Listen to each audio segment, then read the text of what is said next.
Asia কাপের শুরুটা হয়েছিল হংকংয়ের সাথে জয় দিয়ে। এরপর শ্রীলঙ্কার সাথে পাত্তাই পায়নি বাংলাদেশ। জাগের শঙ্কা গ্রুপ পর্ব থেকে বাদ পড়ার। এরপর শ্রীলঙ্কার বিপক্ষে অবিশ্বাস্য কামব্যাকে সুপার ফোরের আশা জিইয়ে রাখা। প্রার্থনা আফগানিস্তানের বিপক্ষে শ্রীলঙ্কার জয়ের, হয়েছেও তাই। আর তাতেই সুপার ফোরে বাংলাদেশ। আজ প্রথম ম্যাচে সেই লঙ্কানদের বিপক্ষেই মাঠে নামছে টাইগাররা। ম্যাচটি শুরু হবে রাত 8:30টায়। বাংলাদেশ দল আফগানিস্তান ম্যাচে নামে 4টি পরিবর্তন নিয়ে। প্রথম সারির বোলারের ঘাটতিও চোখে পড়েছে, যা দিন শেষে হতে পারত ম্যাচ হারার কারণ। তাই এই ম্যাচে শ্রীলঙ্কার বাম হাতি ব্যাটারির সংখ্যা বিবেচনায় আসতে পারে একটি পরিবর্তন। অফ স্পিনার মাহাদি আসতে পারেন দলে। অপরদিকে আসরে 3 ম্যাচ জিতে শ্রীলঙ্কা রয়েছে দারুণ ছন্দে।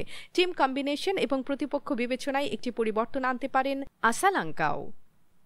এবার ফুটবলের খবর। প্রথমবারের মতো আয়োজিত হচ্ছে নারীদের সাফ ক্লাব চ্যাম্পিয়নশিপ। আসরটি শুরু হবে আগামী 5 ডিসেম্বর এবং চলবে 20 ডিসেম্বর পর্যন্ত। আয়োজক দেশ নেপাল। এই টুর্নামেন্টে অংশ নিচ্ছে 5টি দেশের শীর্ষস্থানীয় নারী ফুটবল ক্লাব। তারা হলো বাংলাদেশের নাসরিন স্পোর্টস একাডেমি, ভারতের ইস্ট বেঙ্গল, নেপালের ইপিএফ ফুটবল ক্লাব, ভুটানের ট্রান্সপোর্ট ইউনাইটেড লেডিস এফসি এবং পাকিস্তানের Karachi city football club. League ভিত্তিক এই টুর্নামেন্টে প্রতিটি দল একে অপরের বিপক্ষে খেলবে। পয়েন্ট তালিকায় শীর্ষ 2 দল খেলবে ফাইনাল ম্যাচে।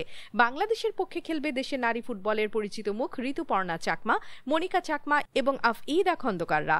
তাদের জন্য এটি একটি নতুন চ্যালেঞ্জ, যেখানে দেশের বাইরের প্রতিপক্ষের বিপক্ষে লড়াই করে নিজেদের সামর্থ্য প্রমাণের সুযোগ মিলবে।